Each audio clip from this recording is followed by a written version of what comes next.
Hello and welcome to Life Astrologer with me, Anna Isabel, a practicing analytical hypnotherapist. And with me today, I am so excited because I have Lisa Samet, who is a naturopath and who's written a wonderful book called Emotional Repatterning. And so welcome, Lisa. Thank you. It's great to be here. Thanks so much for having me. So it's, I guess, regular viewers of this channel are not going to be surprised to hear what I'm about to say, because firstly, obviously, you're a healer. This is your vocation. You're a healer. And this pattern comes up so much in whereby you are a Pisces connected with healing. So anyone who watches this program regularly is going to go, ah, look at another one. How do we find each other? What does this mean? Well, it means that Pisces is very much a sign associated with healing. And if you've been reading the astrology books and you read that and you watch this show, you're going to see that it's true. Oh, wow. It's for real. There is a link between Pisces and healing.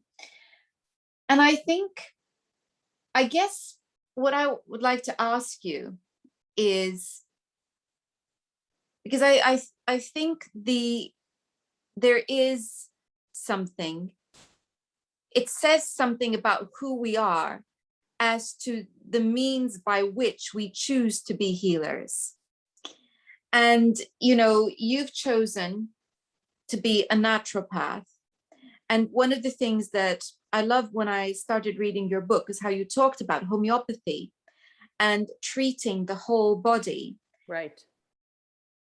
There's something of spirituality here, which comes into play in your choice of a healing tool or healing art. And that's very linked with Pisces. So I guess I'm just really wanting to ask you how you see that. Yeah, that's a great question. So, I've been in practice for almost 25 years, and I would say, maybe the first 18, maybe 20 of them have been much more left-brained. I mean, it might come as a surprise to you or your listeners that actually, naturopathic medicine and specifically homeopathy, which is what I practiced, and still practice, but really that was the whole of what I did, is actually a very analytical and linear process. It's really like analyzing the input of the patient's symptoms and then, matching that with a homeopathic remedy and then, blah, blah, blah. It's only really in the past 5 to 7 years that I've gotten in touch with kind of another side, which speaks to me like very deeply, which is this emotional work that I'm doing with patients now and was, resulted in me writing this book.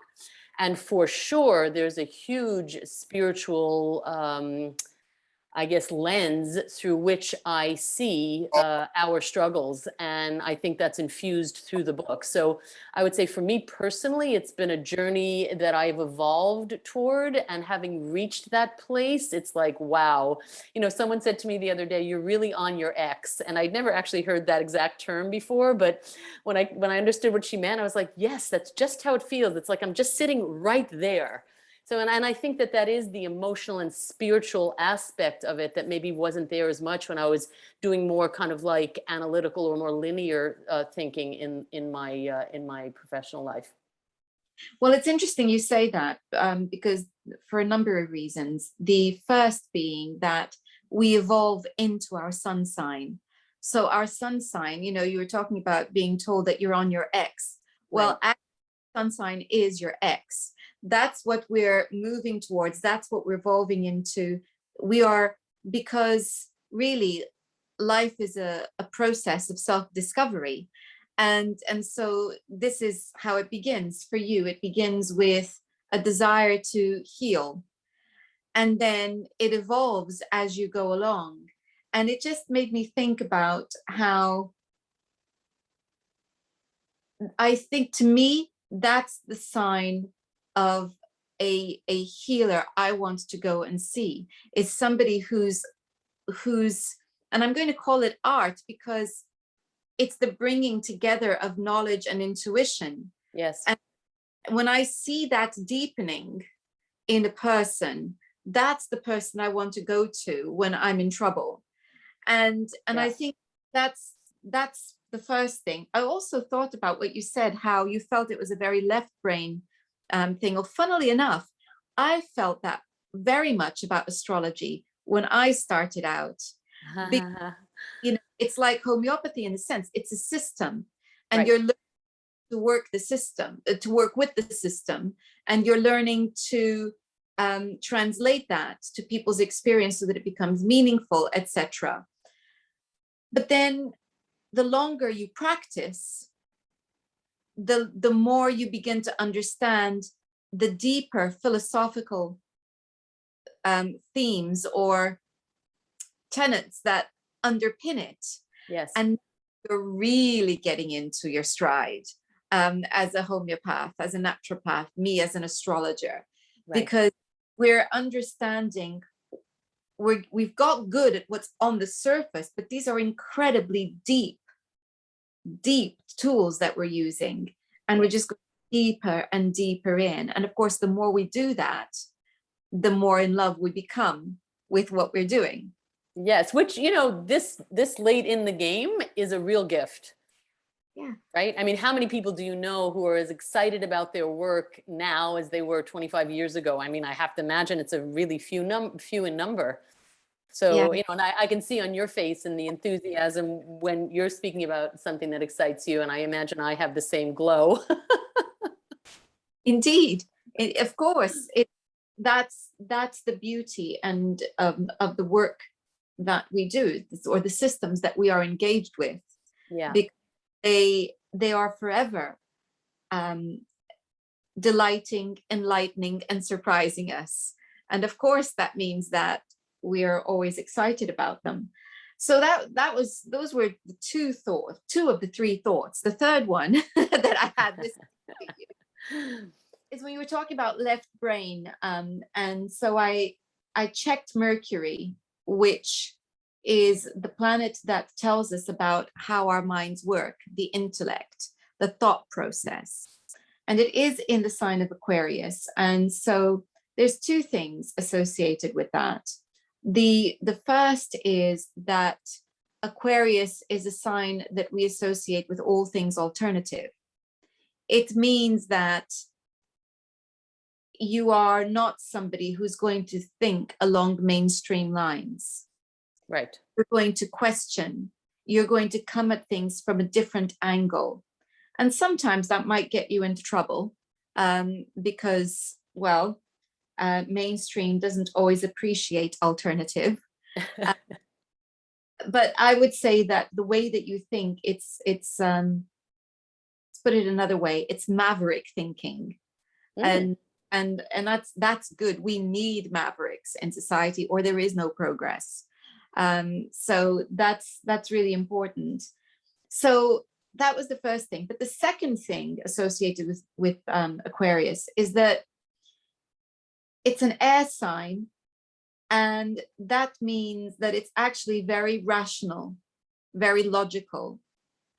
And although to somebody listening to you who has a different way of processing the world, I'm not going to say information, but let's say processing or filtering the world, and who likes everything to be in a very linear way, right, they will not appreciate the extent to which you are both very objective and very rational.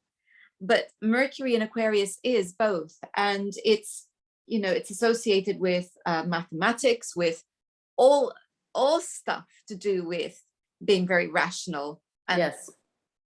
So it's not surprising in a sense that when you started off, yes, you chose a system that's alternative, but you approached it in a very systematic. Yes, you're right. You're very right. And, maybe part of that is because, being already alternative, for me, I think at that point, I wanted the credibility of the structure and to feel not like some woo-woo, whatever, new age, whatever, when you're young and, you don't feel as confident, now I don't really give a crap, but, at the beginning, you just want that own, the credibility of some kind of a structure for your own self. And, it's funny, we don't want to necessarily go into all of it, but the first 10 years of my career, I worked for Procter and Gamble in marketing. I mean, talk about left brain, So it's been, and then I quit that and I went back to naturopathic medical school, and, the rest we've kind of briefly said. But yeah, it has been an evolution, and it's really not until I really invited in my sensing, feeling, intuitive, emotional side, my more right brain side,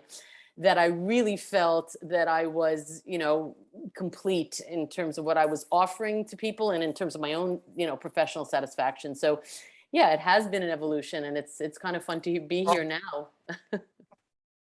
One of the things that strikes me as well is that, sorry, there's about 4 things I've just seen all at the same time in your chart. And it's just thrown my thought process there for a moment. Okay, so let's deal with one at a time.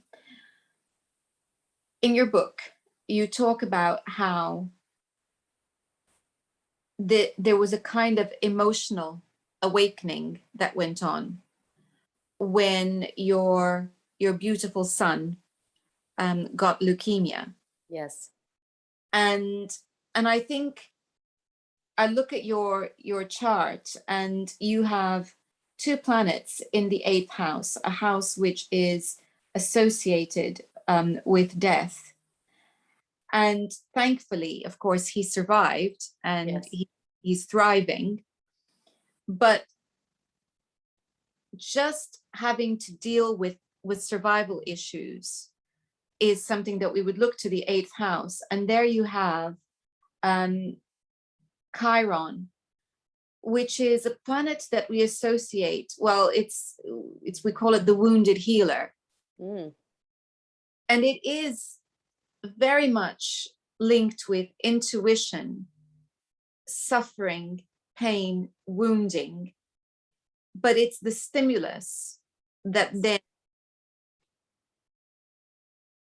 prompts us to heal ourselves, and in the process begin to have a better connection with others that leads to helping to heal them if you are already practicing as a healer. Right. So it deepens your work.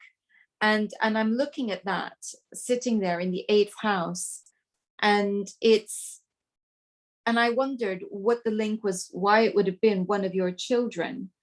And then I see that in the house to do with children, you have the moon in a square to Chiron. So it brings together Chiron and you as a mother and your child. And Wow. so it's there. And on the ruler of that 5th house to do with children happens to be Pluto, the planet we most associate with survival and death, etc. But interestingly, it's also the planet we associate with transformation and resurrection. So having been taken to the brink, you came out, of course, a very different person. Yes. And that is what I would expect to see when I see Scorpio on the cusp of a 5th house.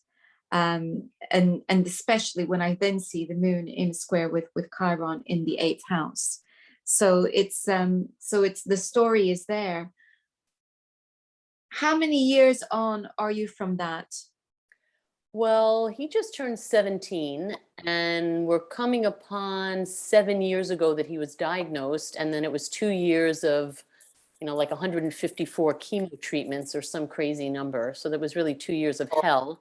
And, at the end of it, he was fine. He was in total remission, and it's been, 5 years, and, he's great. I mean, he's like normal, which is, amazing. I mean, I think the treatment almost killed him, probably more than the leukemia would have. I mean, at one point he weighed 42 pounds with a feeding tube in his nose, and it was like, are we ever going to get out of this? It's like incredible. Yeah.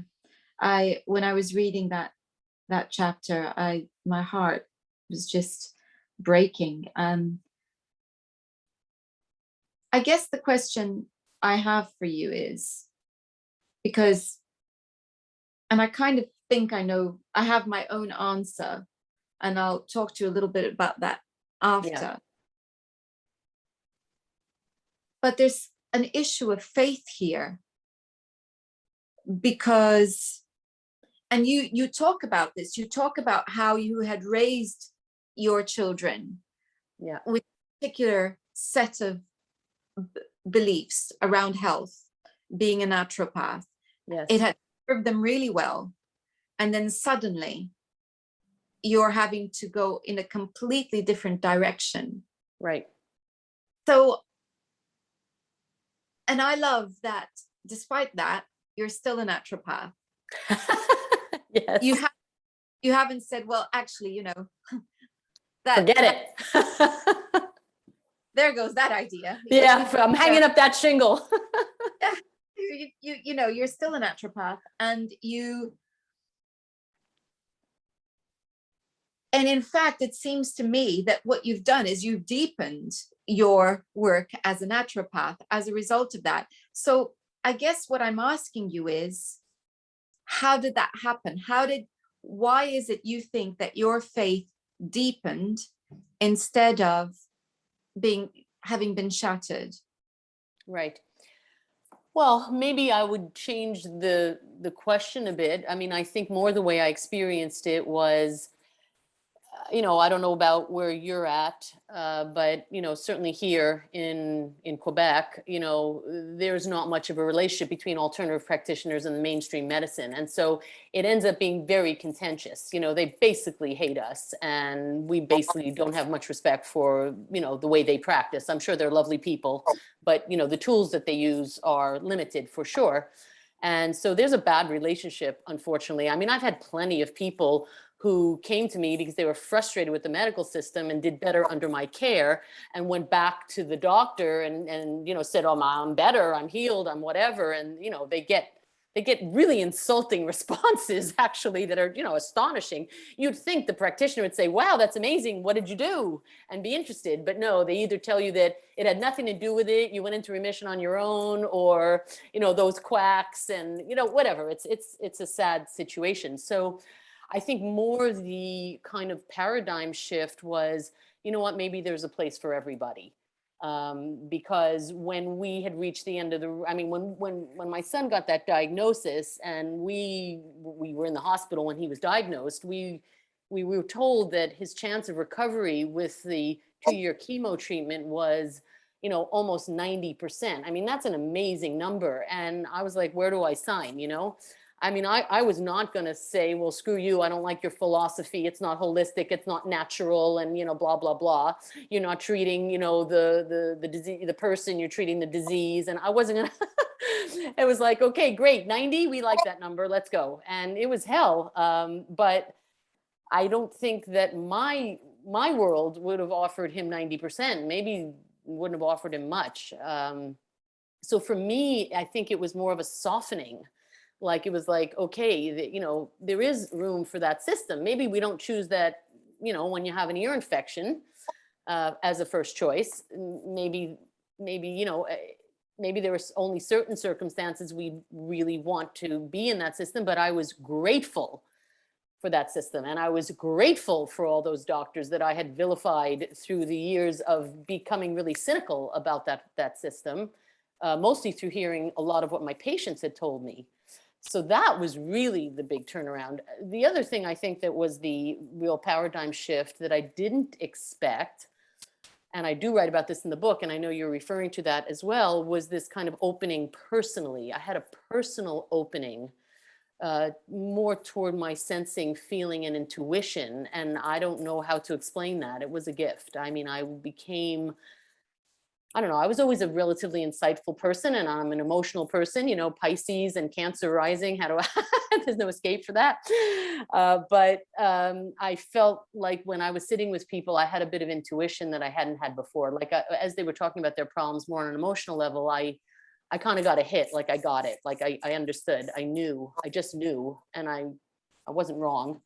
I don't want to sound like, I mean, I'm not a psychic or whatever, but it's a gift. What can I tell you? It allows me to cut to the chase and get to the stuff really quickly with people, which I like, and I think they like. Also, being a New Yorker by origin, that's my natural style. So, that combined with a kind of insight that I now had, it was just like, okay, this is easy. Yeah, I quite like what you said. There's room for both. And I think the problem we have in our society, in the West particularly, is this issue where you're one or the other. And actually, it's both. We need to have some of the allopathic Yes. treatments at our disposal. And there's no question that medicine has evolved and has wonderful aspects to it. To my mind, that's a given. Yeah. But also to my mind, it is not complete. And because it's very mechanical, and we are not machines. Yes, that's right. That's where, and I don't know whether in Canada it's the same, but we talk a lot about complementary treatments. Yes. And it's the middle ground that the medical profession seems to have got to, is that it's an acknowledgement that there is room for something to complement what they do. And I think, okay, that's good. That's not quite as antagonistic or as polarized. Having said that, we have a long way to go before the proper understanding and acceptance of alternative ways of doing things. And I think so that's important. And of course, what you said about the emotional opening and everything, I think, you have the moon in Sagittarius, and Sagittarius, there is nothing more optimistic than Sagittarius. Well, that's good to know. When we need optimism these days. Leo and Aries are pretty optimistic, but I don't know. I think nothing beats Sagittarius for optimism. The archer, the human part of the centaur, aiming the arrows and aiming high. That's Sagittarius. And I think that's one of the reasons, or one of the means by which we can be optimistic, is by having faith. Yeah. And my experience of Sagittarius is that even though they don't know exactly what they have faith in, sometimes they've got faith in a positive outcome. They just, it doesn't matter whether they believe in God, whether they believe in the tooth fairy, it doesn't matter. There's a positive outcome. And I think that, combined with a Piscean sense of there being something larger that we can perhaps call on, right, is possibly what has meant that you didn't automatically think, well, I must have done something wrong. I'm not, right. This is not working. Right. What you did was you said, no, actually this is working. But it's got limits. Right. And that's a beautiful thing. There is something else too, is, talking about this moon in Sagittarius, you've also got the sun in the 9th house. In traditional astrology, we would have said that the sun has his joy in the house. And I think it's because it's a house, it's not that far from noon, it's early afternoon symbolism. So the sun's still riding high. Right. And I think, well, let's just say it's a sunny disposition. It's a sunny disposition, and you've got the sun sitting there. My experience of people with sun in the 9th is that there is a real drive for meaning. There's a hunger, a quest for meaning. Yes. And I think it's instinctive to you as well with the moon in Sagittarius, that it's a doubling up on the same theme, if you like. Yeah. So, and there's an understanding of patterns too, that's there. Yes. Recognize patterns. And Yes. your brain actually works symbolically.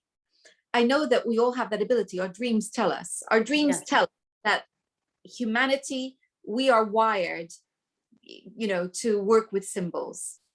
Yes. But some of us are aware of that. And people with sun in the ninth are aware of that. Mm-hmm. So there is that. Also, I don't think I've met somebody with the moon in Sagittarius who hasn't ended up living somewhere other than where they were born. Huh, that's so funny. or a sun in the ninth. Always there is a journey, an actual physical journey. So we've been talking about journeys of the mind, journeys of the soul, but there is an actual physical journey of moving from one culture to another, one country to another. So, and I mean, I know that you simply hopped over the border. Well, actually, I actually lived in Japan for 4 years, long before I moved here. So yeah, it's really been a journey. I say, a hop over the border in North America is not exactly a hop over the border. It's a big place. Well, especially because it's French Quebec, so I mean, it's, definitely there's a language part of it and there's a cultural part of it. Exactly. It's a very different culture. You're not living in Ontario, Right. or, where it would have been very close to a New Yes. York culture. You're Very living much. which is Yeah. very different. So yes. One other, or a couple of other things that are of interest is that you already mentioned you have a Cancer ascendant. Yes. But it's not the only thing that's in Cancer. You have Mars in Cancer as well. And so there's something here about motherhood and women that resonates strongly with you. And I'm wondering whether in your work, I know that you work with both sexes. Yes. But do you find that you're attracting more of one than the other, or that you're family oriented in any way in your work? It's a great question. For sure, my practice is largely women. I always assume that's because women are more open about alternative medicine, and maybe that is partly, why. But you're right in what you say. I have 3 kids, and I'm very invested as a mom. I mean, whether I'd like it or not, I'd actually rather dial it back. It's really, it's too all-encompassing at times. But I do resonate a lot with women and women's experience of motherhood and of being a wife and being in professions. And, I read a lot about that, and I do have a lot of, empathy, sympathy for all of that. I think women have an enormous lot in life. And well, I mean, like anything else, the more you're challenged, the more you grow. So it's not necessarily bad, but it is sometimes difficult. Yes, I think, I mean, judging from your book, I think you are also extremely well attuned to men. There's no question in my mind that you are well to men. Anyway, you've got Venus in Aries, and Aries is as masculine a sign as Cancer is feminine. So there's a balance there. I just wondered though, whether there is something there about working with families, whether you actually work with families, or whether you're working purely with individuals within a family.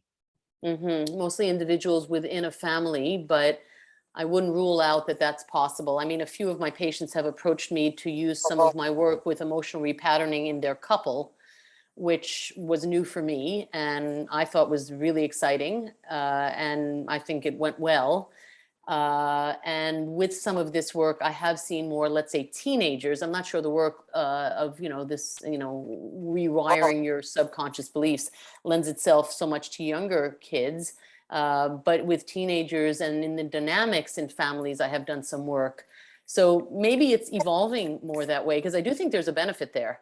I suspect Mhm. that this is a direction that will become more prominent, because I can just see it. I can see you working with youngsters, and I can see you working with family dynamics.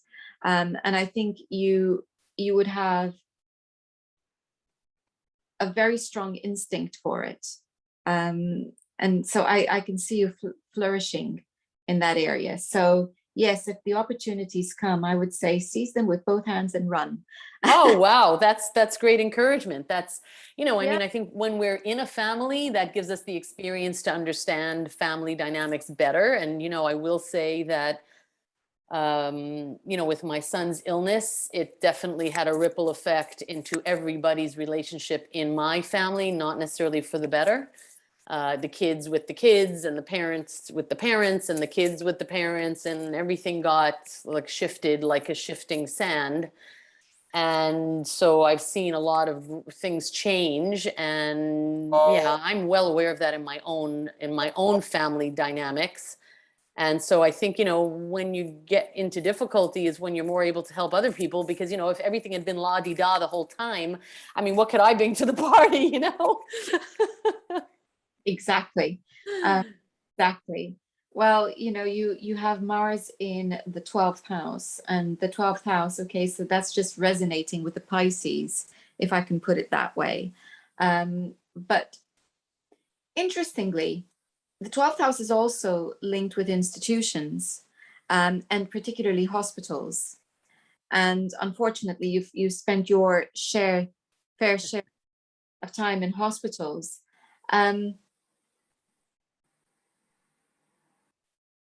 I do wonder whether at some point you'll be able to do some work with hospitals.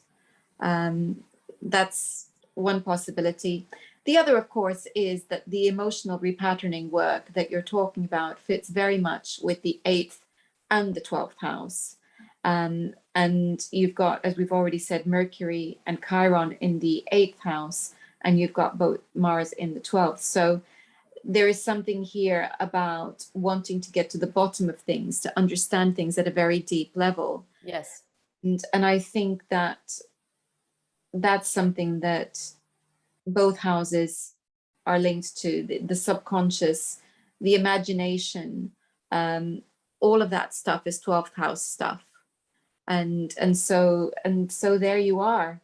Well, Wow, that's very supportive of everything. Thank you for that reading. what I'm looking at is a mirror of you.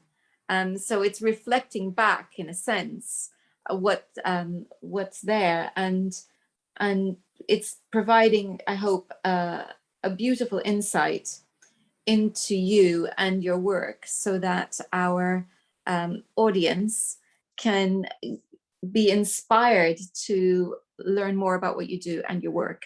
And if they wanted to get in touch with you, Lisa, how could they do that? LisaSamet.com is my website, so they can certainly find me there, SAMET. And the book is Emotional Repatterning, and that's available everywhere. And, I talk a lot about that on my website as well. So yeah, I'm not too hard to find. And if you want to know more about the book itself, then I will have a link both to Lisa's website and to the interview that we're doing for In the Light, Growing Your Soul, which is very much about the book. So do make sure that you look out for that, find the link. And also remember, subscribe and share, so that everyone can see this wonderful work and learn about Lisa's beautiful, beautiful work. Thank you so much for joining us. And until next time, see you then.